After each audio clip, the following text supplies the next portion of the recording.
welcome to the 265th episode of the So Video Games podcast, where we talk about any game at all, including new stuff, old stuff, and anything in between. If we are playing it, we'll be talking about it. Today we are recording on December 29th, 2021. My name is Brad Galloway. I am the editor of GameCritics.com, and 50% of this here show with me is the man who's getting to ring in the new year, Carlos Rodella. Yeah, it is almost time for a new year. So close. I wish I could say I was excited, but I'm not. Well, I am. That's what we do on this podcast. Pessimism and optimism. I'll just say this. I'm excited because, I don't know, there could be new positive things that happen with, well, for me specifically, work and jobs. Also, new video games. There's so many new video games coming out next year, including Elden Ring, which you should be very excited about. Yeah, me and the wife are going to play that for sure. Yeah, and I have a bunch of games on my list that I'm excited for. And, you know, things in the world, without mentioning them, could get better. So I'm going to be optimistic right now. Man, let's hope. All right, I'm not going to say anything about that except for one thing. I'm going to say just one thing, and we're going to move on. I'm going to say that next year are midterm elections. And it's a very, very crucial year for midterm elections. If you're listening to the show, I can almost guarantee that you feel the same way about the world that Carlos and I do. And I would strongly recommend everybody listening to the show, get out and vote when the time comes. Be active. Make your voice heard. It's very, very, very important. And if that happens, I will be very glad. And I think that it will be a good year next year. So we'll see. See, there you go. All right, let's get off this topic before I start crying. Let's see, folks. Carlos and I share a virtual living space split down the middle with a strip of duct tape. On my side of the house, literally fuck all nothing. No, I got one thing, two things. I like in the corner. I didn't see it over there. It's a real small in the corner. Carlos, what do you got on your side? Well, first off, thank you for everybody listening to the Game of the Year podcast. Yeah. And all the positive comments, and also people saying things like your lists were totally different, and that's cool because we found new games from it. So thank you for that. And also, I was just kind of going through YouTube and found a Skyrim documentary, a little like mini doc, but it was actually done by Jonah Loeb, Lobe, who was an artist and designer on Skyrim. And what he did was he actually got together a bunch of the people who worked on the game, and like they did a bunch of Skype calls and Zoom calls, and he put together a mini doc of them talking about memories of working on the game. Is this like an unofficial, like bootleg sort of a Bethesda did not sign off on this sort of a thing? Yeah, it's not bootleg in any way because, you know, I think they got approval. It's that they worked there. Okay. Yeah. I'm just like, I thought you were going to say, like, go watch it before Bethesda, like, takes it down or something like that. I hope they don't. No. Okay. And also, I kind of messaged him, Jonah, and he said they're going to do more different types of videos and like mini docs and stuff like that on his channel. So everybody check it out. Just look up for Jonah, Lobe on YouTube. And then the mini Skyrim doc is pretty rad. And also, I just love, there was one quick story I wanted to share from it. You know how like game designers and developers and artists will all try to like sneak in different things. And this is kind of like what I love about these kind of doc series is that one guy was just like, I decided to just put ants in the game one day and see if anyone noticed. Like ants, like little insect ants? Yeah. And he like just started putting them and propagate them on little rocks and stuff. And what's cool about that is like, you know, us as playing video games people, which is a term, when you walk into an RPG and you see things like small details like that, you know, it makes you think like, oh, maybe there's like other insects, you know, and this world really feels more alive than I thought. Right. And I remember seeing those ants when I played Skyrim. And then the other story that I thought was interesting is someone said like, well, let's make like bees and like insects like that, like fly around. And so they made one bee, but it had like no collision detection, or like the collision detection was like nothing can, you know, hit it and it will just be immovable basically. Yeah. So they're doing the cutscene, you know, that famous cutscene where the I think I heard about this. Yeah. The bee kind of like completely fucked it up. Right? Yeah, basically the cart hit the bee and then the cart went to the sky, like it just went to the moon. That's the kind of stories you can hear in this documentary. Go check it out, and I just love those kind of vids. Game design is fucking wild, man. It is, and I love it so much. So crazy. All right, what else you got? One other thing, or maybe a couple other things. One, another YouTube channel, What Culture Gaming. Have I ever mentioned that one before? I don't think so. It doesn't sound familiar. Okay. I want to give more and more shout outs to these, and I know our listeners want more places to find out about video game stuff. They just did a video on secret areas in games. which is always fun because say you have a game that you beat and you thought you saw everything, you can go back and find some secret areas. One, let's see if you know about, in Dark Souls, there's a world called the Painted World. Oh, sure. I know about that. Oh, okay. That's old hat then. Yeah, if you're a Dark Souls player, you know about that for sure. Okay. Definitely. And then the one I didn't know about is in Just Cause 2, one of my favorite games. There's an island that you can go find, and it's the full like island from Lost. Oh, I heard about that, but I never saw it. But that is a neat secret, though. That's pretty cool. They do like the hatch. There's like spooky stuff, like smoke monster and stuff. So I need to go back and download that. It's in my PlayStation library. I was just gonna say, God, where would you even download it? I forget what even system it's on. It's been that's right. 2 might be. I know I have 3 and 4. I think on my downloads. God, is it even downloadable anywhere? PC, maybe. I'm sure, but okay. Well, maybe not. And then I was just saying that I might go back to Miles Morales because I didn't finish that. I started it, but people said that because it's they changed the whole kind of city into the snow version of the city. Oh, okay. That it feels like Christmas and the holidays and New Year's, and it feels like a different kind of Spider-Man game. So I guess I've forgotten that it was snowy there. Oh, that's cool. I keep meaning to try that. I played the original, well, not the original, but the Spider-Man that came right before Miles Morales, and it was okay, but like so much combat, and there was so much like stuff to pick up. Just like it felt really kind of grindy, like in a not good way. And I wanted to crit path, and it just was very difficult to crit path.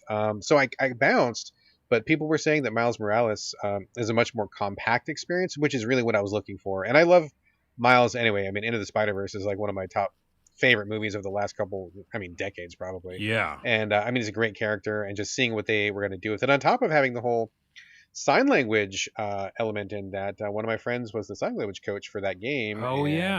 And then seeing those people do the ASL, and that was pretty cool. So I would like to see that firsthand. I gotta make some time for it. Make some time for it, because also over the there's the holidays and stuff. It's still basically like that time. So I might jump into it because same way. I don't want all the collectathon of Spider-Man. Yeah, it's a drag kind of. But this is like a pretty dedicated story to him. So, and the last thing I have is, well, I lied. 2 mini things. One, Vegas Tales is a new FMV game that just launched. Oh my God, dude. I just saw that on the store. Yeah. And I cringed so fucking hard. Man. I know. Believe me. I know it's cringe, but I always have to I feel obligated to Oh, dude. I cringed so hard. I called my family members over to see how bad I was cringing. That's how bad it was. So we're not going to play it.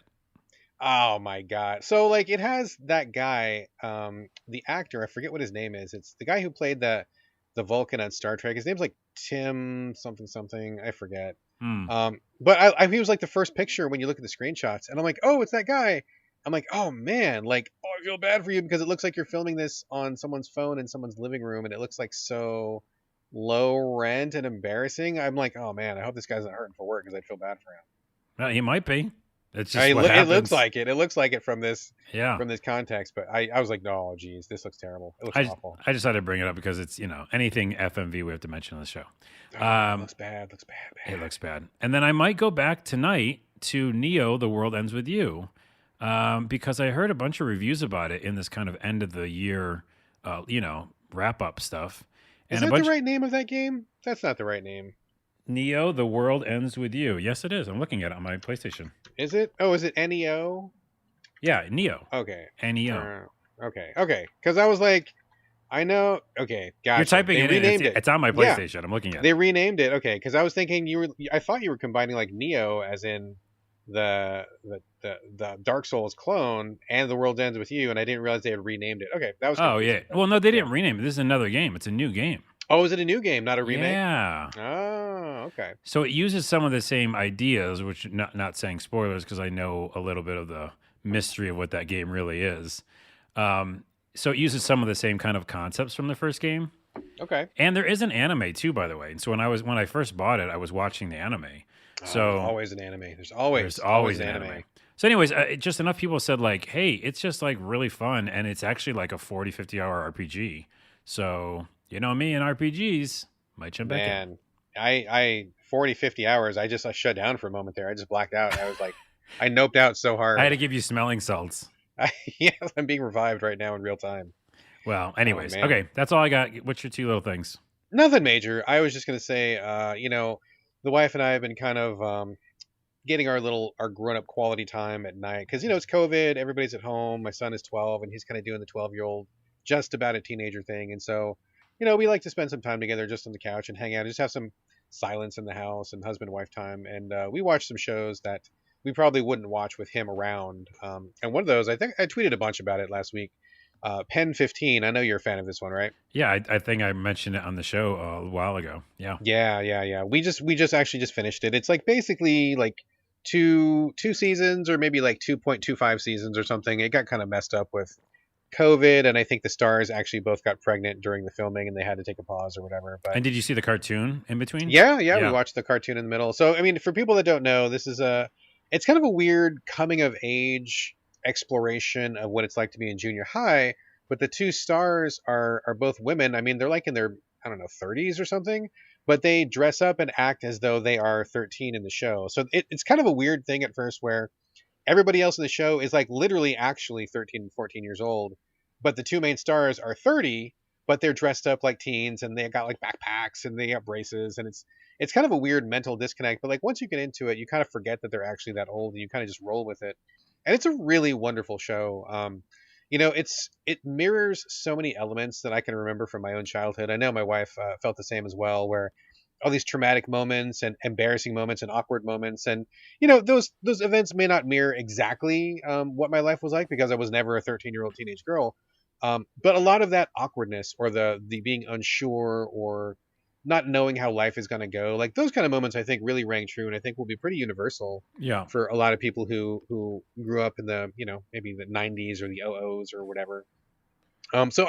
Great show. I mean, really heartfelt, really brutal in some episodes, but also like really sincere and genuine. So we finished that, and like I said, it's only like 2 seasons. It's a pretty quick watch, especially if you don't have a lot of stuff going on, and you can just really like dive into it.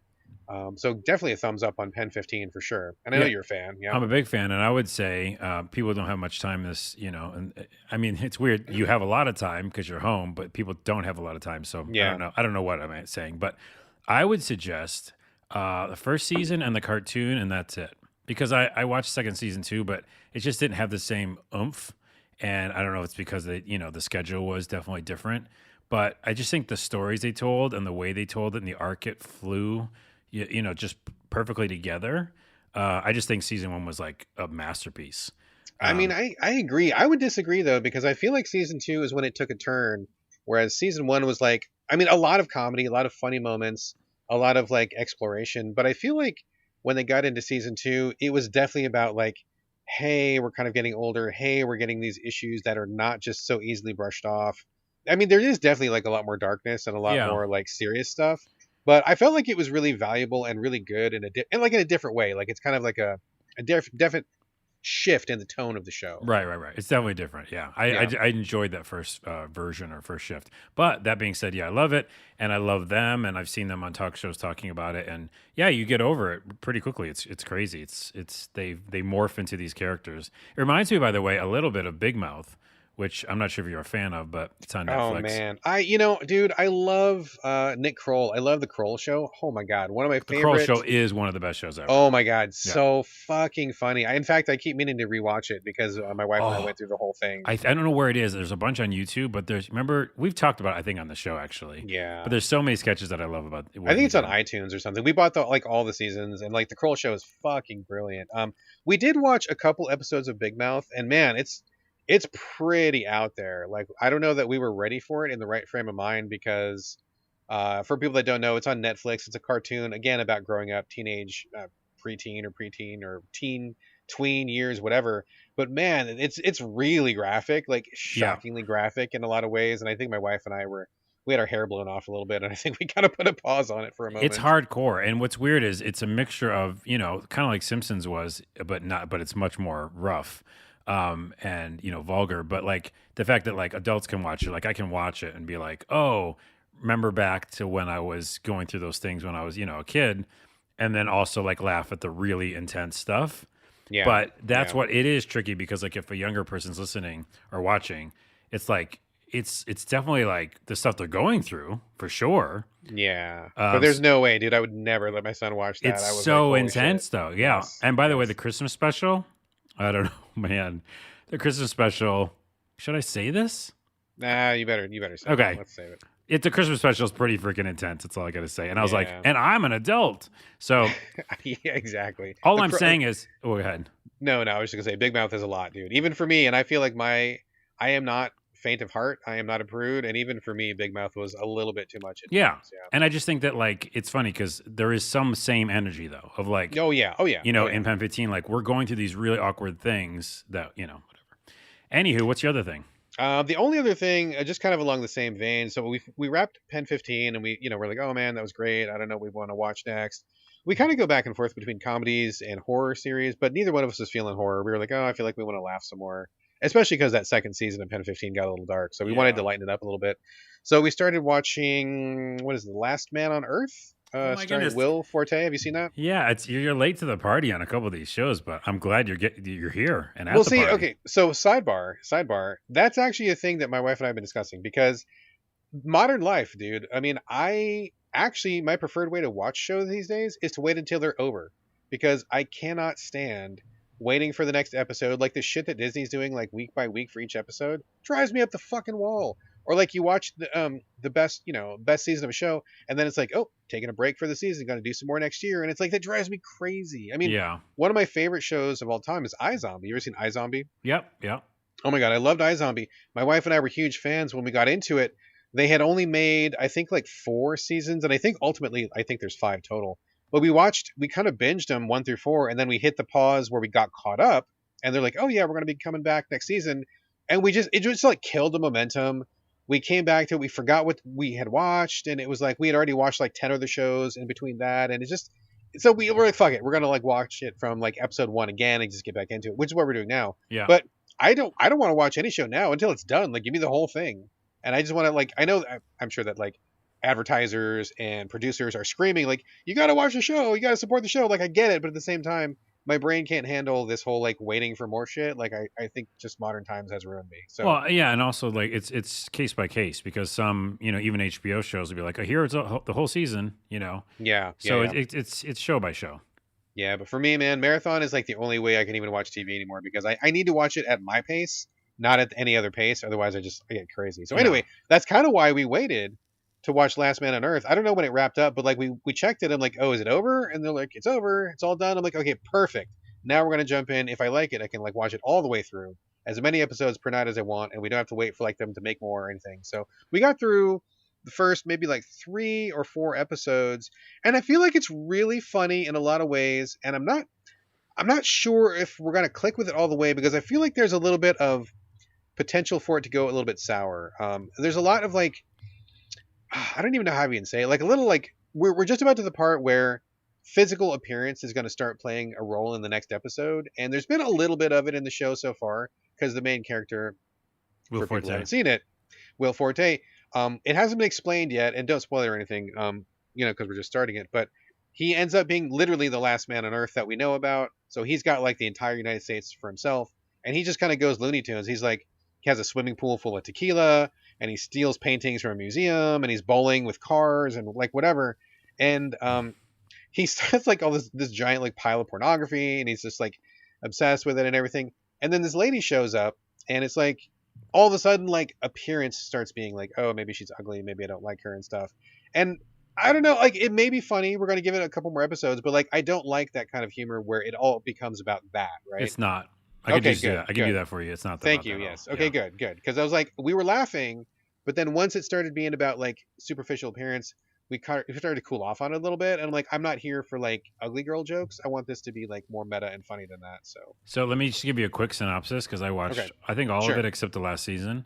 Okay. Similar to I'm a kind of a, I don't know if it's snob, but kind of sewer at least of content, and I watch everything. So that doesn't mean everybody's subjective, their opinion, but I do kind of have an idea of what makes a show good and kind of like connects with people. So I think the first 2 seasons of that show are pretty damn amazing. Okay. And you're like not even close to the beginning of the show. It's almost like a video game.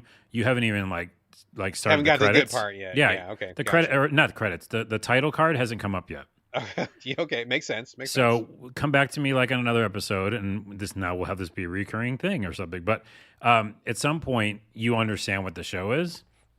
and it's not even what it is right now, believe it or not. Okay. And it's great, and I fucking love it. And I think 2 seasons of it were perfect.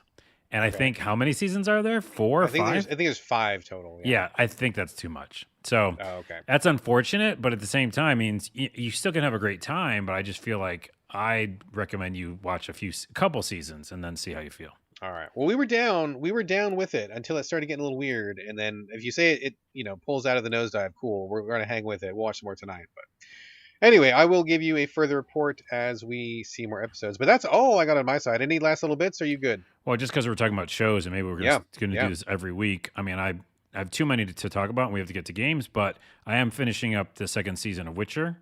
Oh God! And I know you don't like it, right? Oh, I really disliked it. Wow, I super disliked it. And you finished it, or you didn't finish it? I did. No, we did. We did finish it. Yes. Yeah. But you also watched the 1st season, obviously. And I loved the 1st season. Yeah. So I think I'm with you now, finally, because I did watch the 1st episode, and I heard your tweet and saying like you didn't like it.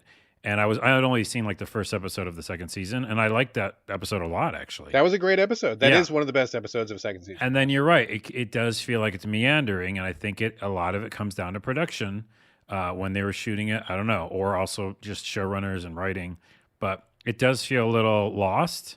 And at some point, this is a miniature spoiler, but you've already seen it, and the listeners, it's such a small spoiler. But what's her butt? Oh my goodness.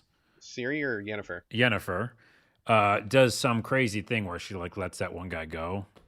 Oh yeah. And I was like, that's it. That was actually my defining like noping out almost because I was like, that doesn't even have any logic to anything that's going on in any way, shape, or form. Yeah. And that's such a specific detail, but that really was like made me mad. The other thing I'm really quickly watching, which we'll talk about later, is Station 11, which is messed up that I'm watching it.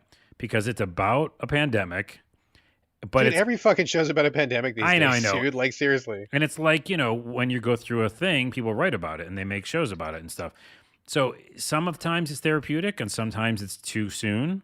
But what this one does really well is that it's based on a book, and the book and the show, one is directed by one of the guys who directed Atlanta. I forget his name. It's going to bother me. Can you look up the Atlanta director? Look it up. Yeah. And so it's directed beautifully. It's acted beautifully. And they jump back and forth between like Lost from the past and to the future.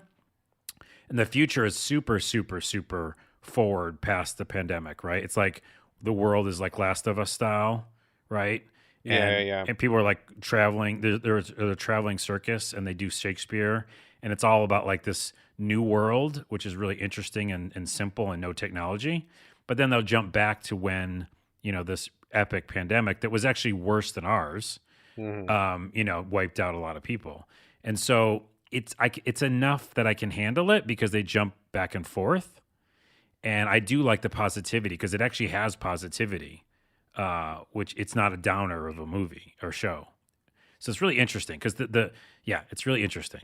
I will check it out. I saw it, but like I just said, like it feels like every show that I'm watching is literally about a pandemic, and I'm like, wow, we're getting kind of like overloaded on. I mean, all I got to do is look outside my window. But anyway, the director of this was Hiro Murai. Yeah, he's so damn good, and he's worked on Atlanta and music videos and stuff. So, anyways, check it out. I think it's beautiful and intense, and it just might be, you have to be in the right mood for it. All right, cool. All right, let's talk about video games now. Let's talk about video games. Jeez. All right, bunch of stuff on deck today. Kind of a mix of things. I was doing a little cleanup after the Game of the Year show. It's going to be a little smorgasbord of stuff. Carlos, let's kick it off with you. Tunnel of Doom. I had my eye on this. It is a roguelike, and so I was kind of surprised to see you bring this to the show. A little top-down roguelike with a little lady. I've played it myself, but I'm going to let you lead off. Why don't you tell us about Tunnel of Doom? Well, just this is a quick one, too, because I didn't play it too long. But I do have some info about it. And I don't know if it's Game Pass or if we got a code, but I think that's why I tried it. I think we must have got a code. It must have been a code. Either way, I was pretty excited because I do like the graphics. It's that simple pixel style graphics. Think, what's it called? Spelunky style. Yeah, something like that, yeah. But it's like top-down, three-quarters view, Binding of Isaac style, dungeon-y. Very much so, yeah. Yeah, dungeon-y kind of crawler in that way. The roguelike element is definitely part of it, but the other part of it is the tower defense, which I thought would be right up your alley. I'm curious to see what you thought about it. But basically, what you do is you go down into these mines, and there's light story elements because basically you're trying to figure out what happened down there. And there's monsters and creepy stuff down in these mines, and there's a bunch of dead people, and you're like trying to figure out what happened. And you get these like small missions, and there's like shops down there as well, so you can like find a shopkeeper and buy stuff. But what the main hook of the game is, you literally go through like the old Legend of Zelda type rooms, right? Room by room. Room by room. And you have your little map, which I did like that part. And then in each room, it might just be an explorer room where you're kind of like gathering resources, because that's also part of this game, like busting apart, wood blocks and stuff to get wood, and smashing glasses to get glass. And then you take all those resources, and in certain rooms, it's a battle room, and you're going to fight monsters, which come in waves, of course. And you get time to prepare and then like set up that room with traps and, walls and stuff. So that's the main hook of the game, but it's pretty damn addictive. Also, it being a roguelike, I expected to die a ton, and I didn't, because I think, not just a straight action roguelike, it's like you get to stop for a minute. Like I said, how we love Crown Trick. Yeah. You can like kind of stuff. Yeah, you can like plan out like what's going to happen because before the monsters get there. Although one of the things I fucked up is I didn't know those holes in the beginning had monsters coming out of them. Oh, that's right. Yeah, that's right. And I thought I could like board them up, but no, monsters came out of the holes, and I was like, oh fuck, all my walls are useless. But yeah, I really kind of enjoyed it. Like I didn't die, and I think I just stopped it because I ran out of time. Like I had to do something else. Yeah. And they have a save button, so unlike what's that fucking game that we got mad at? Returnal, yeah. A fucking save button, Returnal. Yes, I know. And it was like save and exit. I was like, okay, I will. Wait. It's not hard. No. People do it all the time. Saving is a thing. Yeah, and then, by the way, yeah, like the long story short is I had a good time with this, because it was kind of fun to do those things, and then I could save it, and I came back to it. So, and I've played it a few times now. Excellent. Well, I'm glad to hear that. I put a little bit of time into it as well. I thought the graphics are really appealing in that kind of old school 16-bit sort of way. That was really what caught my attention. And of course, roguelike. I mean, I play all the roguelikes. We all know this. It's really interesting, and I feel like I should like it more than I do, but I ended up not really caring for it that much. I think where it kind of fell down for me is I think it just didn't ramp up the right way for me. To be honest, it is interesting because you are having like a quiet period where you're exploring, picking up resources, looking at dead bodies and stuff. And I like that it goes back and forth. Like you're not constantly doing everything real time. I think that's cool. And then you can trigger a battle whenever you feel ready. So like you said, you get into a room, it's a battle room. You set up your defenses. You have like little gun turrets you can buy. You can set those up. You can set up walls. So you can kind of channel enemies around the room, which is kind of a cool idea. But like something about it just didn't pop for me. I felt like it was like a little bit more work than I wanted it to be. Like it took a little bit too long to set up the walls, and I didn't really want to collect resources in order to have enough resources to build walls. Like I think it would have been kind of cool, and I mean maybe this would have worked, maybe not, but rather than collecting resources, breaking barrels for wood and breaking rocks for stone, maybe just like in every room you've got 5 walls, so deal with it. Like put those 5 wherever you want to put them, and that way it kind of just makes it go quicker. Or or maybe like your gun turret would come back, because what happens is it costs resources. I bought a gun turret, put it in the wrong place because I wasn't exactly sure how the game worked. Gun turret got destroyed, and then I didn't have any more gun turret for like the entire rest of the level because I didn't have enough money to get back to the shop and stuff. I'm like, okay, well this is a drag now. Well, also, to that point though, real quick, yeah, I like cleaned out every room, and if you do that, you have like ample resources. I mean, the gun turret is the one specific thing you need like a bunch of different parts for. Right. But other than that, like I always had like so much glass and so much wood. So I mean, so maybe that's the thing, right? Because I wasn't really too keen on like I didn't want to hoover every single room because I'm like that's not the fun part for me. Like I mean, I picked up resources. I'm not blaming the game because I refuse to play the game how it is meant to be played. I mean, I don't mean to say that, but I just like that wasn't the fun for me of like doing a little battle, hoover every single thing up in the room, hope I had enough resources. I mean, it felt like a little bit slow for me. Like it just wasn't where the fun was. And on top of that, I don't know if it's randomly generated or not, but the very first level I got to past the tutorial, was like enormous. I was like, there's like 50 rooms here. Like it was honestly kind of overwhelming. And I wish that they had started me off in something smaller so that I could get like a good feeling of victory and feel like I knew what I was doing. You know, it's a good feeling to get to the end of the level and be like, all right, cool. I did level 1. That felt pretty good. I'm ready for level 2. But I got to like the first real level and I'm like, holy shit, this thing is enormous. And there's so many different ways to go. And there's so many rooms. It just felt like really overwhelming. And that combined with the slow pace of play, which I was already kind of like iffy on, I was like, I don't know. This feels like it feels like a lot of work. Like it didn't click with me. Although I do like the concept of what it's doing. Yeah, I thought you would like it more. That's interesting. I think it was because of maybe the resource management stuff. Because I love, you know, even like Zelda and old school games where I would just hit every bush, and that's just like my style, like hitting things and getting things. Yeah. Oh, hitting things and getting things. Write that down. That's just a like good real life podcast name.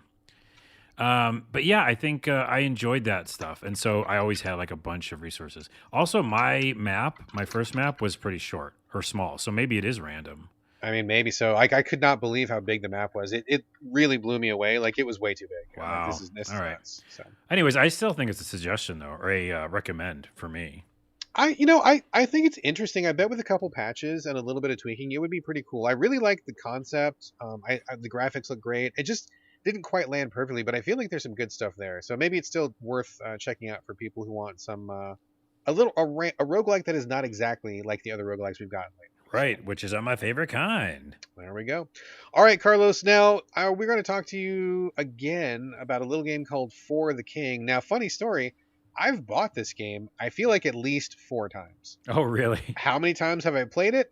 Literally never. So I keep seeing it on sale, and I'm like, oh yeah, I keep meaning to buy that game. And at first it's like PS4 or whatever, and I'm like, oh yeah, I'm going to play this. And then I'm like, oh wait, it's on the Switch. I'm going to grab it there. And then I buy it there. And then it's like, well, I'm not really playing my Switch this week. I'm on the PS5. Maybe I should buy it there. And like, what? Like, I've bought it so many times that I feel like I own it literally every place it's possible to own it. I probably even have it on PC. It wouldn't surprise me. I have never played it, so I'm very interested to hear what you think of For the King. Wow, this is going to be really fun for you and the family because it literally it's 1 to 3 players. Okay. And you can do just 2 players because that's how I played it with Lelena, my friend and friend of the show. And so she convinced me. I've been doing a little bit of multiplayer gaming with her because I don't ever do it. But we've been doing this thing where I use the voice chat, and I'm like, I'm using the voice chat like the youngins. And I get my headphones on, and my PlayStation headphones are really good for the mic. It works really well.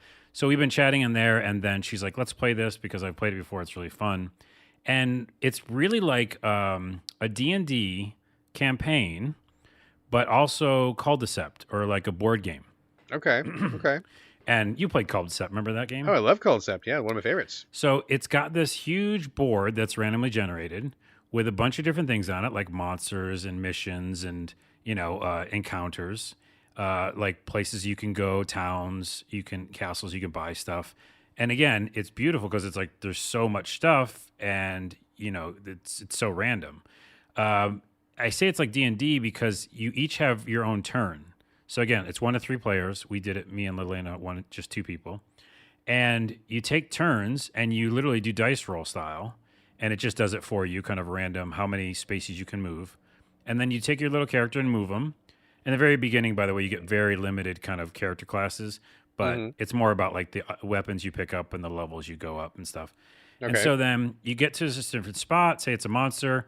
As long as the other character, your friend, is near you, like close enough near you, they'll join you in that battle. But if you go too far away and fight a monster, then it's just you. Gotcha. Right? Okay. Gotcha. And then also, by the way, that goes for the monsters too. So if you you can look at and they'll show you what monsters you'll attack. If you attack a monster and the other monsters are close by, they'll join the fight too, which is very interesting. I've never seen that mechanic. So then you do the battle and you start level 1 or level 0, and it's like you get 1 health potion. So there's that kind of roguelike element in the fact that they're not going to help you. It's going to be super tough. But what's fun about it is you really do have this kind of it's like the long game. You're not rushing. This is a nice board game experience or a D&D experience, because after you go to a certain square, it might be like you found a magic pool. Do you want to throw a coin in? And here's your chances. You have luck, and you figure out the luck and see if you can do it or not. So there's that D&D element. There's dungeons. You can go in the dungeons with your, people you're playing with, and get some treasure. It's risk reward, because if you go down there and you die, or you can't pull it off, or you can go down there and get a great item. So, and then you get poison. You go rest at the inn to get rid of your poison, and then there's like these main missions you have to do on the board, like go beat this one guy, or go to this one cave and get this one thing. So it is very fun. And I'm not a multiplayer person, but like 2 hours went by with me and her playing. And I was like, I guess we should stop for now. But similar to a D&D campaign, it's that same thing where you just save it, and go, we'll come back to this.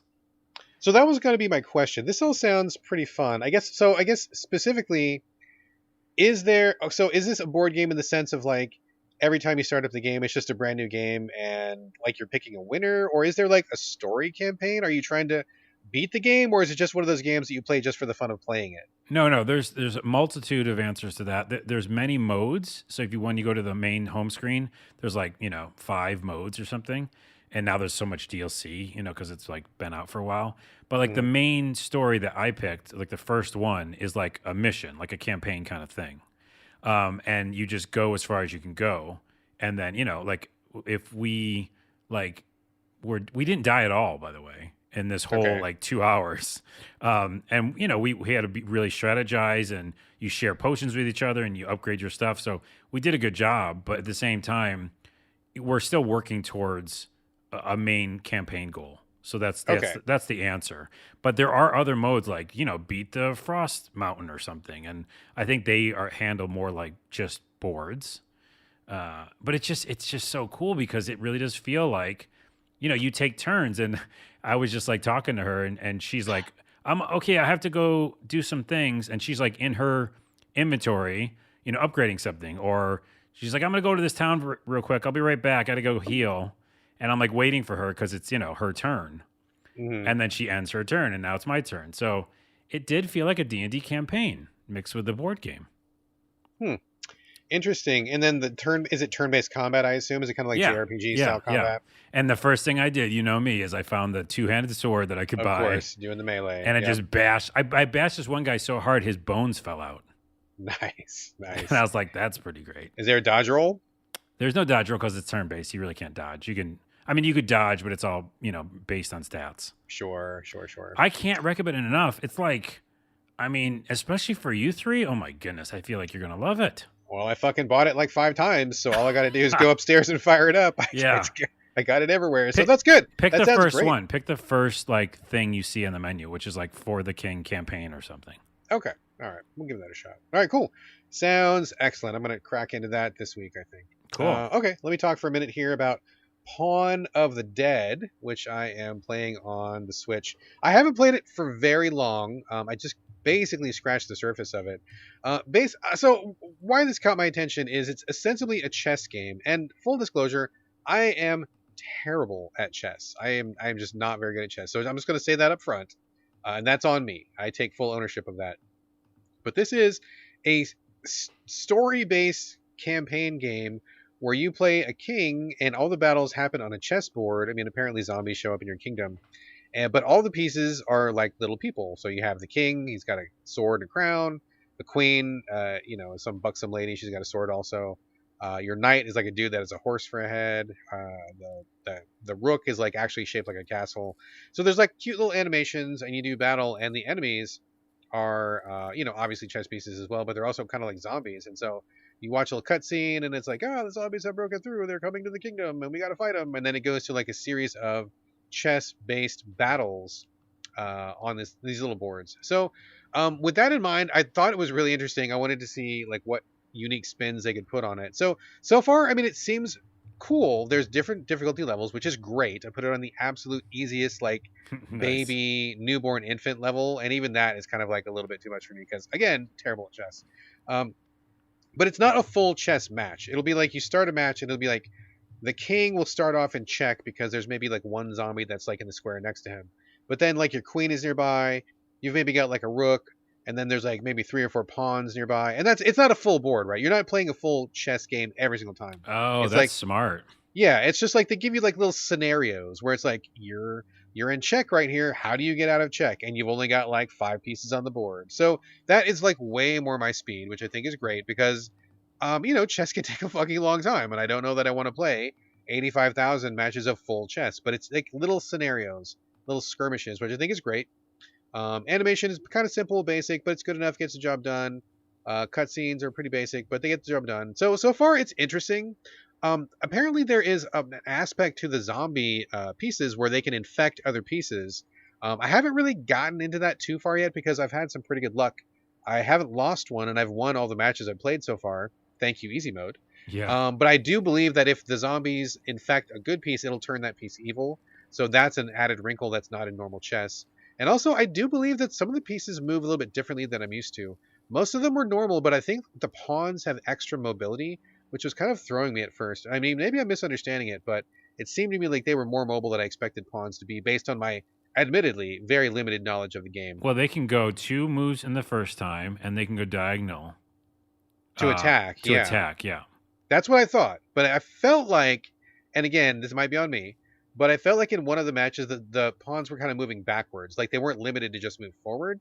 And so that was kind of throwing me a little bit. Maybe that's a twist, since this is not exactly a traditional chess game. Maybe they're taking some liberties with the rules. But I need to research that a little further. So far, the only real knock against it that I have is that some of the load times can be pretty long, especially like if you're jumping between games. Like I was just recently playing some Dead Cells this morning. And man, don't get me back on that bullshit because that's a whole other story. But so jumping back and forth between games, and it takes forever to load up Pawn of the Dead, which is kind of a drag. I wonder if that's just on the Switch, though. It's very possible. I'm sure it is on the Switch. It's probably not optimized. Yeah. So that's really the only knock against it. If you don't mind the long load times, or if you like start the load, get up, make a cup of coffee, and come back, you can avoid the load or whatever. That's really the only problem. But so far, it's interesting. I'm going to keep doing it, a few more levels. I do a couple levels a night. It's a good game to play right before you go to bed, which everybody knows is what I love to do.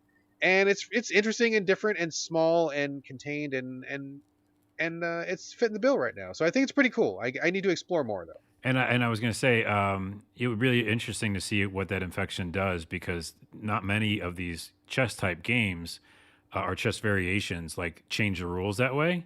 Right, exactly. And I like that. I kind of like that because it seems like it's mixing a turn-based game, strategy game, mixed with chess. So it'd be interesting to see what that does. Yeah, I agree. I mean, I'm not much for chess at all. I don't like you said, like there's a lot of games out there where they will make the pieces have animation, but it's still just traditional chess, which I don't think is interesting enough. So I think this one, by changing things up, is definitely a little more juicy and a little more interesting. So I'll keep putting some time into it and we'll see where it goes. But so far, it's pretty neat. 2 more things before we leave this topic because you brought it up and now I got a tangent. 1, all right. Pawns cannot move backwards. I just looked that up. Okay. Secondly, this brings me to a memory. Battle chess, because I'm an old person. Battle chess I played on the PC or Commodore 64. I think it was on PC actually. And Battle chess, the original, which is basically this is based on, which is where it takes all the pieces and makes them people. The original it blew my mind as a kid because to see these little characters have animations was amazing. And I think I'm right at that when you get to the king or some one of the pieces had a gun and like shot one of the other pieces with a freaking gun. And it was still like the chess move. You know what I mean? Right. But it's like what they do when they did the move, when you take the piece, was a cool piece. Like I think the rook was a monster and it like ate another piece or something. And again, early graphics days, it like blew me away.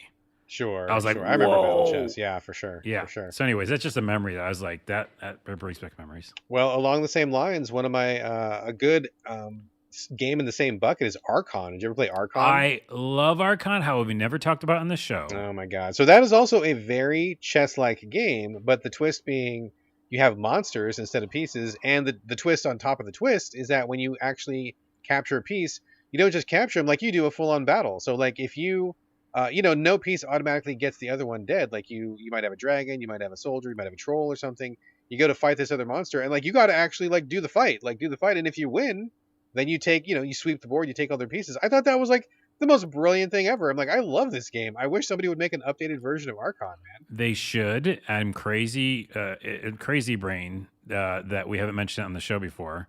You just threw me for a loop. I'm getting all these memories coming back. So they made Archon 2. It was published by EA back in the day.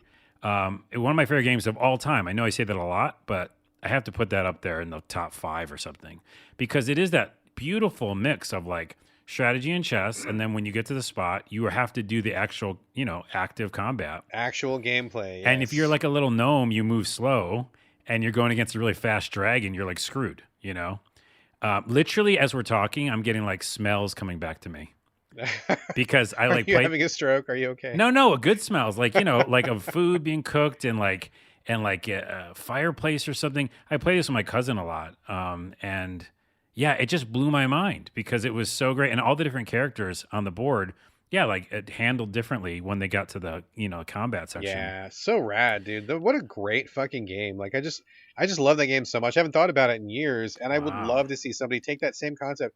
Just take the same fucking concept, just give it some next gen graphics, put some physics in there. That'd be a fucking baller ass game, dude. We're gonna, after the show, I'm gonna look up games like Archon. All right, moving on. Moving on. So that was Pawn of the Dead, playing it on Switch. Record of Lodoss War. I gotta be honest, dude. I've heard this name forever and ever. It's been like an anime for a million years. I've never seen it. I don't know anything about it, but I've heard it. And now I guess I didn't even realize there was even a game. So I have no idea what this is, what it's about. I have like basically 1 ounce of Lodoss War knowledge, and that's it. So tell us about Record of Lodoss War. I will give you some more knowledge. First off, it's an anime and a manga and, all those. Probably a t-shirt, maybe a sandwich. Yeah, entertainment items. When I was a kid growing up, to me, it was a TurboGrafx game. So there's a strategy RPG called Record of Lodoss War, and probably some other subtitle afterward. And I couldn't afford it or something, or it was on CD or something. I never played it, but I saw it like in the store, and I was like, I wish I could play that game. Hey, it's like present day. I have no money. I'm like looking at games in the digital store. I wish I could buy that game. Anyways, and then there's a SNES game and a Dreamcast version. Wow, okay. So there was a lot of versions of that type of game, which is more of a strategy RPG. And now this came out of nowhere. You're going to look it up. I forgot the developer. I feel bad. All right, I'm looking it up right now. Totally different developer, totally different style. It's Castlevania, Metroidvania action game. So 2D, a bunch of different rooms. Is there a subtitle? Because there's like 45 million games with the same title. What is the subtitle? Just do Record of Lodoss War Game Pass. Because it's on Game Pass right now. Oh, okay. Game Pass. And that's why I'm playing it. It's free for me. Who's the developer? Record of Lodoss War, Deedlit in Wonder Labyrinth. Is that what we're talking about? Yes, that one. Yep, that one. Jesus, what a title. Put out by Playism. That's the publisher. I don't know. I'm looking at the developer. Okay. Keep talking. Anyways, Team Ladybug. Team Ladybug is the developer. Wow. Okay. So this might be their first game. I don't know. I never heard of them. But they did a great job. It's really, really fun. And unlike other Metroidvanias, which I lots of time despise, this one has ample saving points. Okay? One, you can see the map at all times. So, hit a pause button, you can see the map. I think some Metroidvanias do that well. But this one does it great. Really small map. You can see everywhere you've been. And I think that they do that well. And you're basically running around these catacombs, different castles, different locations. And there's save points all over the place. And guess what, Brad? What's that, Carlos? The save point heals you. Yay! Also, you have 2 different modes, and there might be more modes later on, but like of battle. So basically, you can have like fire mode or like wind mode. And I'm guessing you get more modes later. But when you switch back and forth between the different modes, if you're like powered up enough, and it'll make sense when you play it, I'm not going to try to explain it, it'll like refill some of your health just by switching modes. So there's a lot of ways to succeed. And I really like it. So basically you play as a woman who's kind of like amnesia, of course. Oh, Jesus. Is her name Deedlit? Is that what they get the title from? That sounds right. Yeah, I think so. And the story is the thing that I am confused most about. Like, you meet characters, there's dialogue, but I just kept getting lost. So I feel like I need to like watch the anime to understand. But I really didn't understand what was going on with the story. it's really about the fun gameplay, which is just fighting monsters, powering up your different moves. You do get new weapons, kind of like an RPG in that way, where you can find weapons as well as buy them in a shop, right? Just like that Zelda-ish kind of Tunnel of Doom thing. This is not three quarters view top down. It's 2D, but the same thing. Go to a certain room, you find a shop. And then you also have a bow and arrow, and that's used for puzzles. So you can basically like shoot different pieces to knock a door down or something, and the actual arrows bounce and ricochet. So there's like puzzles with that. I'm looking at screenshots. It looks a lot like something along the lines of like Symphony of the Night or something like that. Yes, exactly. Okay, but I think it's easier in the fact that like the whole time I just felt powerful. Like I just get more and more empowered. And as you fight monsters, like in a row, you kind of power up different levels of your weapons. Also, I guess, yes, the arrows. No, yeah. I was going to mention the remapping of buttons. So that's easy to do, and that's the first thing I did when I started the game, because to me, the jump button was in the wrong place. But I applaud them for allowing you to change whatever button you want to change. That's excellent. Every game developer should do that. Yes. So that made me feel good. So yeah, in general, it's very satisfying gameplay. I got a little confused on where to go, but the map helped because there's a bunch of locked doors in the beginning, and then you have to figure out how to open them. Was confused on the story, but overall, I just really had a good time. The only caveat or the only downside is the bosses are really hard. But I didn't like die right away, and I think I just need to know the stupid pattern, because I wasn't like just dead in one shot from a boss. It was more like I just really didn't know what the fuck to do as this serpent like just went around me all over the place. So I died in my first boss, but I feel like if I understand the pattern, I could beat it. I mean, pro tip for real life, take it from me, Carlos. You never want a serpent to wrap around you. That's bad No, times. it's bad times usually. Especially a water serpent that's, 5 times. That's even worse. Yeah. That's even worse, yeah. I mean, it looks cool. The graphics look great. I don't know anything about this IP, but it's on Game Pass, so I guess I've got Game Pass. I can give it a shot and not really lose anything. So that's a nice little bonus there. It's just weird to me because, like you said, that name is synonymous with another old school RPG and anime. And that's what I was thinking when I first saw it. And then, no, it's basically Metroidvania, Castlevania. But I think besides the bosses, it's much easier, which I like because it means like, I'm not going to stuck at like level 3 or something. Gotcha. All right, cool. Record of Lodoss War, Deedlit, and Wonder Labyrinth. Oh, yes. My God. We got to get the PR people working on better titles. Okay, cool. And that's on Game Pass. Excellent. Let me talk for a minute about KeyWe, KeyWe. Sounds like KIWI, which is a fruit, but also a fuzzy bird from New Zealand, and that is exactly who you play in this game. In KeyWe, you play a pair of Kiwi birds who are working in a mail room, like I guess a post office, like a super rural post office, where you're getting telegrams from people, you're delivering letters, you're getting packages, sending them out into wherever it is in New Zealand that they need to go. And you're tiny. Like you are just a small Kiwi bird. Kiwi birds are not very big. I wonder if they're almost the same size as the fruit. I don't know. If any of our listeners in New Zealand know, please let us know. But basically, so like you go into these mail rooms and you're like, oh, I need to type out a telegram. And so what happens is there's a giant fucking typewriter and you are two little Kiwi birds. You're supposed to play it with two people. So my wife and I are playing it. You can play it one player. You can either do one bird at a time and switch back and forth between them. Or if you think like you're Superman, you can do both birds at the same time, one bird mapped to each stick. If your brain can handle that overload. Yeah, it's real difficult. I definitely would recommend you play it with a friend. I've tried it in the one player mode. It's pretty difficult. So anyway, my wife is a Kiwi. I'm a Kiwi. So you see this giant typewriter and you're a teeny little bird and you've got to run around and like butt stump on the keys to type out a message. And so the game is broken up into a series of small mini games. You've got the typewriter one. There's one where you are, and really that's like the beauty of this game is like every level is like a spin on a variation of something that you just did. So like every time you go to a new level, there's like a tutorial for every single level because you're doing something new every single time. It's not just like the game doesn't just get faster or the words don't just get longer. It's like you're doing different things. So for example, in the first level, you're typing out a letter on a typewriter. the next time you do this level, it'll be like the typewriter keys will move. So like maybe the L will be on the left side, the E be on the right side, and then after like a minute, like they flip. And so you've got to like constantly scan the board for where the letters went to. And then like on the third time, it'll be like some of those keys will be like electrified. So you can't touch the electrified key and you got to like type it out and then avoid the letter and the letters moving. And, you know, like it kind of gets like more and more complicated, but it's not just harder.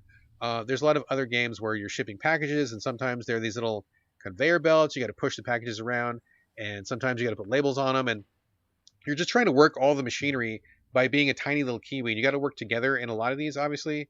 For example, with the label machine, it looks like a crane. And so one key will have to do the horizontal controls and the other KeyWe will have to do the vertical controls. And so you're trying to like move this crane around and get the label on the package. And, you know, one person's like going too far to the left and one person's going too far to up or something, you know, so it's kind of that kind of hijinks that you do. Graphics are super cute. I think that the theming is really nice. I mean, being a KeyWe is really fun and interesting. And I think the idea of being a tiny little bird in this big post office is pretty cool. Wife and I are about maybe 3/4 of the way through it. And I really like it a lot, although I do feel like it does get kind of complicated.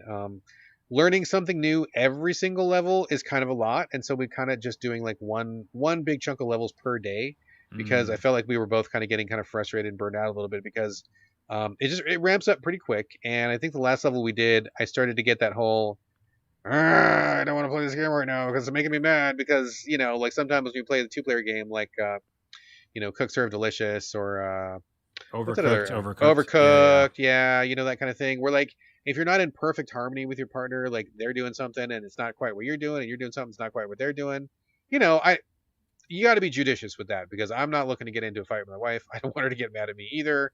And so like we're going in little small bits, but it is really interesting. I think it's really original. There's a lot of variety to it. And if you're looking for a 2-player game that you can really sink into and just like practice and get better and like really master the mechanics, I think it's got a lot to offer. So we kind of took a little break because I got kind of mad last time. Full disclosure, a little bit of rage.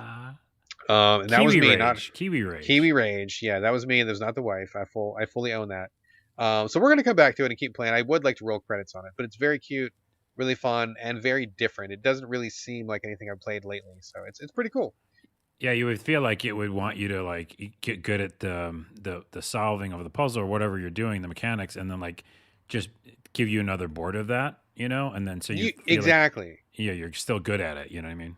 You have hit on it exactly. That is a very astute observation, dude. I salute you for that because that is exactly what I expected. But it's like once you get good at one board, the very next board is different, and so like you've got to kind of like get good again. Yeah, which is it's kind of a lot, dude. I mean, it's a lot to like to really constantly learn new mechanics and constantly like you know, like just having the letters on the keys move is pretty disruptive already, right? Because we were kind of getting in a groove of like, okay, you get like R, L, S, and N because they're on the left side, and I'll get M, P, F, and B because they're on the right side.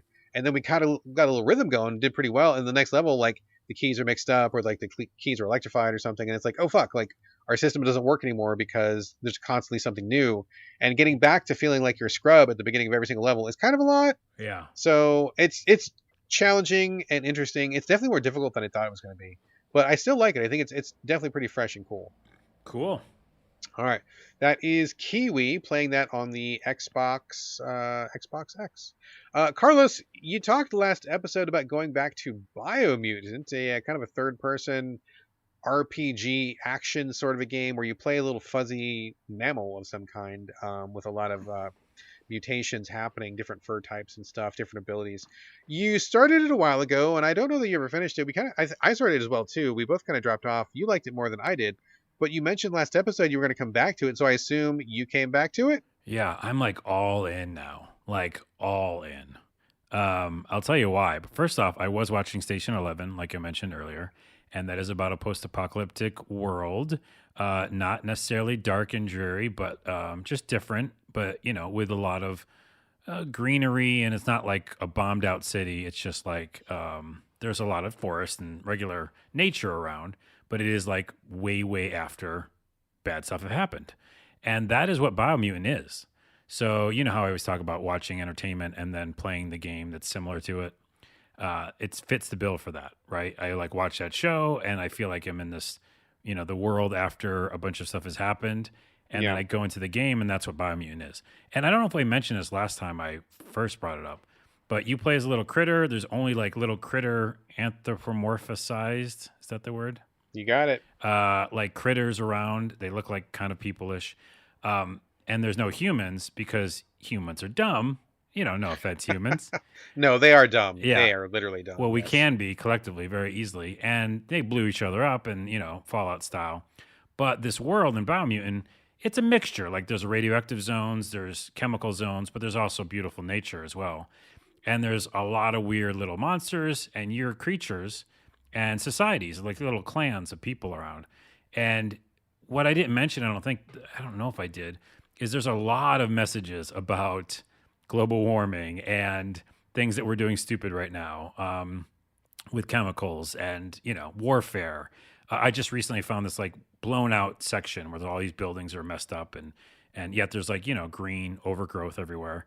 And the narrator, which is annoying, and we talked about that last time, I just generally turn him off because the game for some reason does too much narration, I think. But way too much narration, yeah. Every once in a while, he just comes in for like a special moment because I turn him off in general. But I like that he comes in sometimes. So like I go to this clearing, there's all these buildings that are just blown out. And the narrator goes like, I wonder what all the fuss was about. Like, why did these people have to like, they bring it down to such simple terms. Like, why were they so greedy? Why'd they want to fight each other so much, And these little moments are so special because there's also weather patterns. So my little creature, action RPG, running through this world, finds a little scene, and this map is fucking massive. And the scene just plays out as like a little thing, like I would love in any action RPG. Like, oh, here's a little convenience store, right? And the narrator says something about the convenience store. Oh, this is where they used to sell those little, what are they called? Gotcha balls, Yeah. And there's a little gotcha ball container there. And you go in and you resource scavenge everything. And that's really fun. And then maybe there's some monsters or some bad critters you got to fight. You level up, you upgrade your weapon, and then you go to the next little section. So the sense of discoverability, if you really go into this game and don't just like we both noped out early, it really is incredible. And I think it's a very underappreciated game because once you get in there and you really have like leveled up and made a weapon that you really like, it's pretty fucking special. And also just, I'm going to say a couple more things, but one, not to belabor the point, but the messages they say in that about what us humans are doing is really important. Like, I don't know many other games that will take, I don't want to say chances, but will really, really focus on, the negative stuff that humans do. Yeah. Yeah. Gosh, this is reminding me, in terms of theming, oh man, I really wish I could remember what the name of this game was, but it came out as like a turn-based game, it was like an XCOM game where like one guy was like a duck and the other guy was like a boar. They were like mutants in a post-apocalypse, and you had like XCOM combat. Is it ringing a bell at all? No. No. Oh man, I really liked it a lot, and it was really too difficult, so I noped out of it because it was just really unbalanced. But that same theme was in that game, and gosh, I'm really feeling bad that I can't remember what it's called. Anybody listening, feel free to shoot me a tweet and let me know what that game is. But it's like it had the same thing, like the ruined world. You would discover like these leftover burned out husks, and they'd be like, what is this thing, and what was this for, and why did they kill each other? And yes, they really got into a lot of like, they'd pick up these relics and they wouldn't know what they were. Like they'd pick up like a boombox and they'd be like, oh, what's this? And one guy's like, oh yeah, I saw that. They put like bricks in it and it like talks to God or something. They have like half of the idea of what every item was or whatever, and they didn't really get it. And it was really interesting to see the world through that lens. I wish that game was like just one notch easier because I totally would have finished it. I thought it was really great. They put out a DLC where you play as a moose as well, and I love the idea of being like this animal person in the post-apocalypse. But that's what this is. I know, but that's what this is, and it isn't hard. And as you level up, it's the combat's really fun. Like that's the other thing I was going to mention. The combat is insanely fun. I think you said something like you didn't like it, which I don't know. It's patently untrue. It didn't click with me. It is. I think it is. To me, it's very fun. And there's a lot of like, I mean, literally, I was fighting a monster the other day. I slid through his legs, went behind him, hit him in the head, did a double flip in slow motion like Matrix, and then I shot him with my gun. It's just like some of those moves, are, especially later on, are just incredible. So it's really fun. It's not as hard as I don't think whatever game you're talking about. It was Mutant Year Zero. That's what it's called. Oh, I do remember that game. Yeah. Mutant Year Zero. So and that was difficult. You're right. Very difficult, yes. So this is easier. I highly recommend this game. I will say two more things about it. One, I think that, like you said, like it is really quaint to see people, like the creators will be like, hey, here's a TV, but they call it like a talkie box. Sure, exactly. Yeah, and I just love seeing the world through that lens.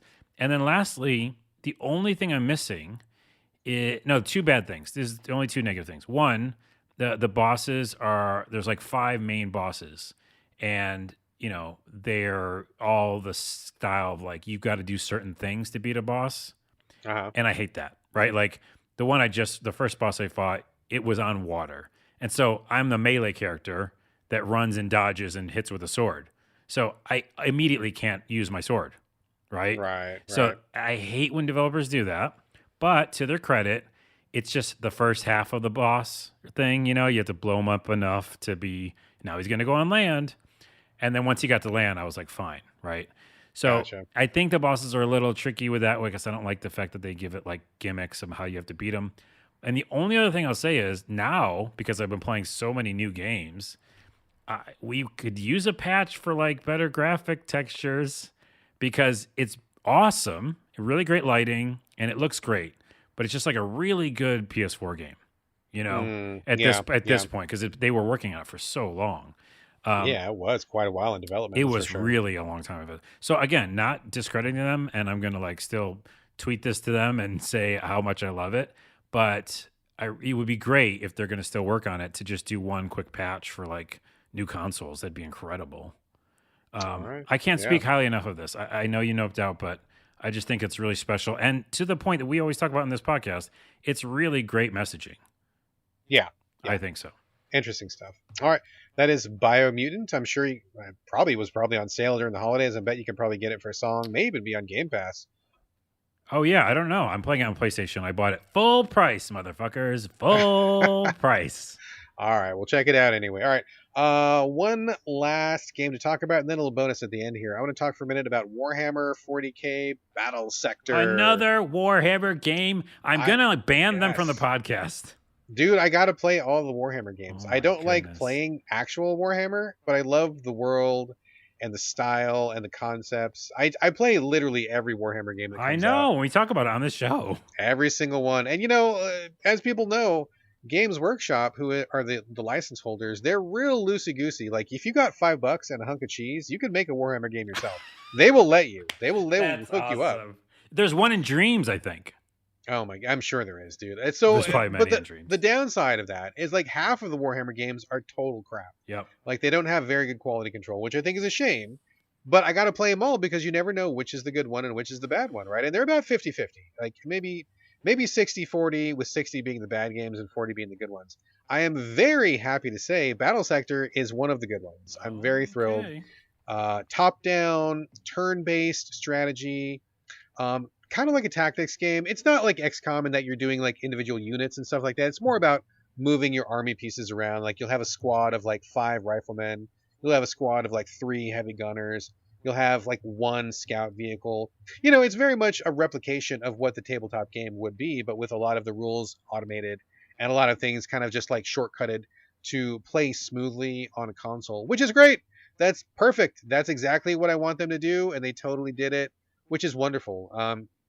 There's not a ton of content in the game, which I think is probably the biggest complaint about it so far. You play as the, like the Imperial dudes, all the human guys in the giant armor, and you fight against the, I forget what they're called. The guys that look like little alien one-offs, like they look like the, xenomorph dudes. I'm not like super deep in the Warhammer 40K lore. Whatever those guys are called, it's you versus those guys for basically the entire campaign. I know a lot of people were hoping that some of the other races will be involved. Maybe it'll be DLC later. But so far, the campaign, I think, is really good. They give you a good mix of scenarios.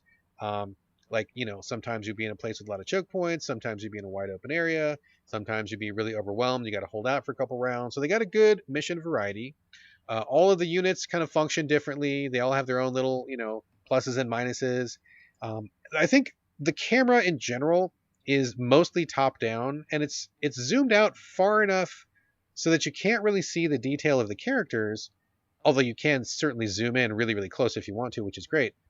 But it's not far up enough to get a good sense of the entire battlefield. And that's one thing that I wish I could do. I wish I could zoom out even further, because sometimes I'll be like, okay, I'm over here and I know there's some bad dudes over here, and I can't zoom out quite far enough. And like the game will give you like a warning. They'll be like, oh yeah, they're over here in the north, or they're over here in the south. And I get it, but I need to know like more about where they are. So I wish I could scroll out a little bit, zoom out a little bit further. But other than that, that's really my only complaint. I think the units are great. The strategy is really good. Even on the, there's I think 3 or 4 difficulty settings, and on normal, I was like, okay, whoa, I need to like really pay attention here because I'm getting kind of rocked. That's no good.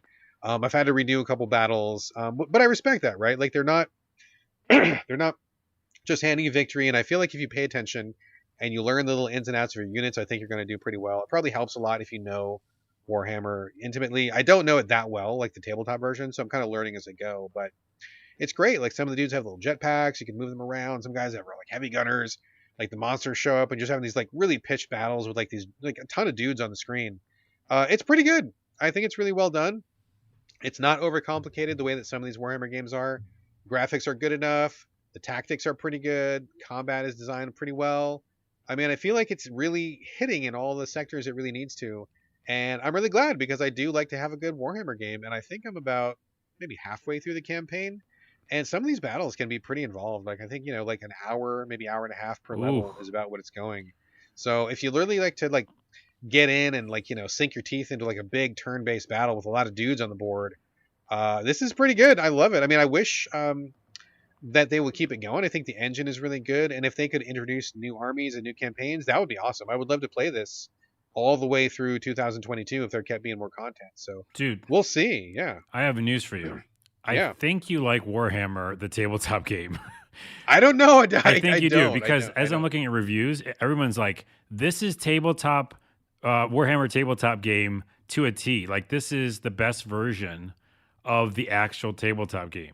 So I think you're playing the tabletop game, and you might be like a tabletop Warhammer person now. I mean, maybe, but like number one, I'm too broke to be a Warhammer player because you got to buy all those miniatures. And all also the miniatures, terrible at painting miniatures. I don't have that. I don't have a room for that. I don't even have a table. I don't have a table or a top. You don't have a table or a top. No place to play this fucking game. So I think this is a good compromise, right? Like I like the turn-based stuff, XCOM stuff. This kind of everything is just really like strategic and in depth. I dig it. I dig it a lot. So. You don't have to spend $10,000 on building your army. You don't have to paint the miniatures. Right, but it's just really, it's the most tabletop ass Warhammer is what it sounds like. But in a good way. In a good way. Yeah. I feel like I really want to emphasize that they have taken shortcuts where shortcuts needed to be taken, like where it makes sense because it is a video game. Because I really hate it when somebody's like, we've ported the game to a video game console, but it's like literally the exact same. Like nothing's automated or like none of the rules are explained. Like I don't need that, right? Yeah. I want you guys to like take the heavy lifting off my shoulders and just let me play the game at its best form. And I feel like that's what they really do here too. There's also, just by the way, a story-based campaign. There's a lot of lore. If you like the lore, if you like the narrative, I mean, there is a story to get into. The story doesn't really do a lot for me, whatever, but I do love the character design. I love the combat, the turn-based stuff. So I feel like it's really good. And it's also on Game Pass right now, as a matter of fact. So you can just jump in and just check it out for yourself. Yeah, it's good stuff.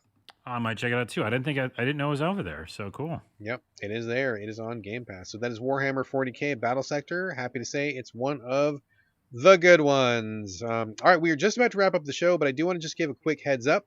I forgot to mention this at the beginning of the show, but my son Whitaker is back with one of his miniature reviews. He is playing One Hand Clapping, which is an indie 2D platformer where you use your voice to do things in the game. So like, for example, if you want to raise a platform, you've got to sing high. And if you lower the platform, you've got to sing low. So I'm not a great singer. I didn't want to play this myself. I'm surprised you just almost sang just now. I know. I feel really embarrassed about that. I feel like I'm shaming myself a little bit right there. No, my voice is not great. But he was up for it. So we're going to have a really brief mini review from my son Whitaker after the closing music. So stay tuned. for one hand clapping and to see what he thought of that. But otherwise, that is a show. That's it. What? Wait. You got a surprise? I What do you always got? say wait at the end. All right. When we were talking about games like Archon, Yes. I Google searched while we were on the show. The first thing that comes up is Dino Wars, which is a chess arcade hybrid in which the players take control of various dinosaurs, which clash on the chessboard in one-on-one fight sequences. And I've never heard of that. Yeah. Never heard of it. Okay. So look up that. And then when I went to another webpage, it just showed a ton of like strategy RPGs, which is not what we're talking about. We're talking about not the same thing. Chess with actually getting onto the square and then fighting. So it seems like Archon was a very specific one, and then Dino Wars might be our only other shot. So God, whoever made Archon, I feel like somebody famous made it. I don't know. I don't have that in my memory banks right now, but whoever made that, I know they listen to our show and they need to go. Well, it's Electronic Arts published it, and it was Freefall Associates was the original developer. I feel like I got to find out the specific team members because I feel like, and I could be wrong, I feel like somebody on that team went on to make something of a name for themselves, and I'm really blanking on it right now. I'll have to do some research. Paul Reich is CEO for Toys for Bob. He was part of the Freefall Associates. I don't know. I can look it up. Yeah, I don't know. We didn't do any research. Whatever. Anyway, Archon. It's a badass game. Check it out. I know you can still get it, by the way, can't you? I think. Is it on Steam? I mean, I don't even know. I'm going to do the closing. Look it up on Steam real quick. So, look it up. As Carlos is researching whether you can play Archon or not, hey, send us your questions, send us your comments, hit us up. SoVideoGamesPodcast@gmail.com. We are on Twitter @SoVideoGames. We're also on TikTok, SoVideoGamesPodcast. But you can reach us individually. Carlos, are you done Googling? Yep, and also the TikTok, I swear, is coming back for our So Video Games podcast. It's coming back this weekend. Also, my TikTok is Carlos Rodela, Rodela, and you can play Archon online in your browser at playold.games.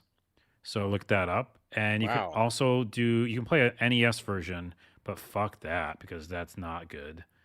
And there is an Archon Classic on Steam I just found, which is only $10, and we're both buying it. All right, I'm gonna have to look into that. No. We're both buying it because then you and I have never like played games together. I don't think so. So we would play this together. Like, I mean, we might. We would. I mean, I'm just gonna put it out there. We'll check it out. I'll look it up as soon as we get off this. We wrap this recording. I'll go check it out. Okay, it's called Archon Classic. It's on Steam. All right, there we go. So that was Carlos's information. As for me, it's same as usual. Twitter, Instagram. It's my name, BradGallaway. All A's, no O's. And that is going to do it for episode 265. Thank you once again for joining us here on the So Video Games podcast. And we will see you again next Friday. But in the meantime, this is bye from Brad. And bye from Carlos. Seriously, that's it. All right. If you are still listening, then we have just completed the closing music, and you are here for my son Whitaker's micro review of a new 2D indie platformer that came out recently called One Hand Clapping. As we have done in the past, my son Whitaker, age 12, is with me right now. Whitaker, how are you, sir? Good. How about you? I'm doing just fine. Thank you very much. By the way, it's almost New Year, and I have to ask you, how was your Christmas? Oh, it was good. Yeah, pretty good. Would you get anything that you particularly liked? Oh, yeah. I got a couple of He-Man things. Definitely like that. Cool. I did also. Ha ha ha ha. All right, enough of that. Enough of that Christmas talk. Let's talk about games. That's what people are here for. So I gave you a code for One Hand Clapping. I was not going to play this myself because I don't have a great singing voice, as people in the podcast just heard. But it did seem kind of interesting, and you were kind of on fire about it, right? Yeah. What got you interested in it? Why were you interested to play this? Well, I mean, it just looked like a fun game using the microphone to do little, like, they give you little things to do, and you gotta solve puzzles with the microphone. Okay, so I mentioned this just a few minutes ago. I mean, it was last night for me, but for people listening, it was just a few minutes ago. So in One Hand Clapping, basically it's a platformer, like I just said, 2D, where you're this little character and you have to get from left to right, and there's these platforms. But in order, I mean, you're jumping, right? But also, in addition to jumping, you have to use your literal voice. So you have, a headset with a microphone, and it's connected to, where are you playing this on? What platform? Xbox Series S. Okay. So you've got the headset, the microphone, and, describe kind of how it goes, or tell us what you're doing in this game. Okay, so basically you can do actual singing or you could just hum. That one works too, and it requires sensitivity to actually catch your voice because you have to be in a room where there's no sound because otherwise the background sounds will affect your game.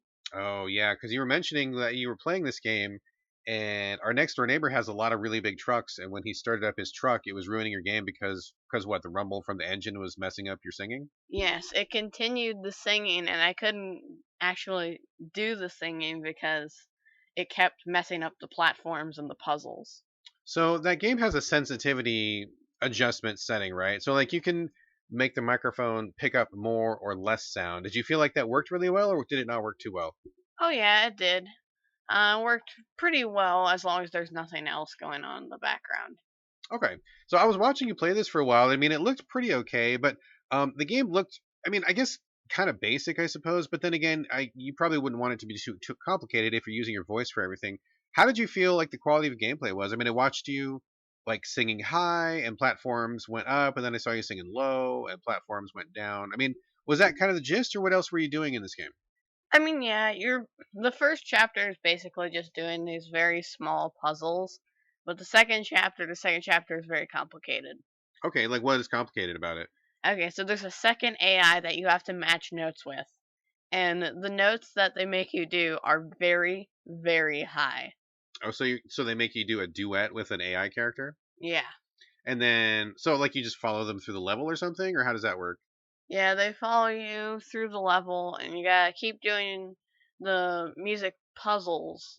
But some of the notes that they make you do for platforms are just too much, really. Really? Okay. So, I mean, I'm not a singer.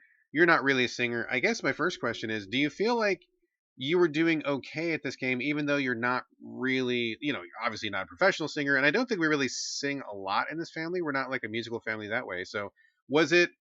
Were you doing okay, or were you struggling with it, like in terms of vocals, or how was it for you? I mean, I actually had to stop playing the game because it was hurting my vocal cords. Oh, Because really? they made you do really high notes and sometimes really long notes.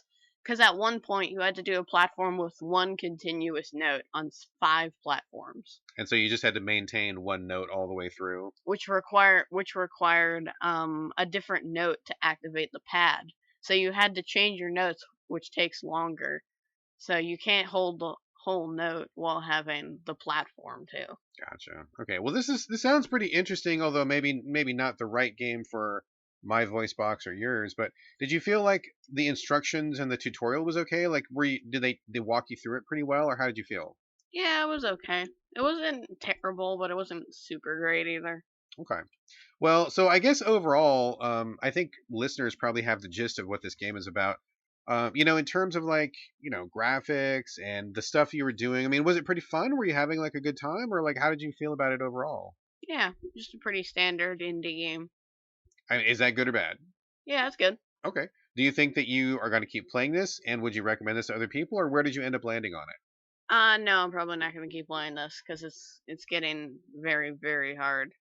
it? So hard in the sense that it's difficult, or hard on your voice? Hard on both. Hard on both. Okay. So overall, if you had to give it a score between 1 and 10, with 1 being terrible, 5 being completely average and fine, and 10 being like mind blowing amazing, what score would you give one hand clapping? 6.5. 6.5. All right, great. Well, Whitty, thank you so much for coming down all the way here in the basement to record here at the Game Critics West studio. We really appreciate having you on, and we'll get you on again some point in the future. All right, thanks for having me. All right, see you later. See you upstairs. See you later.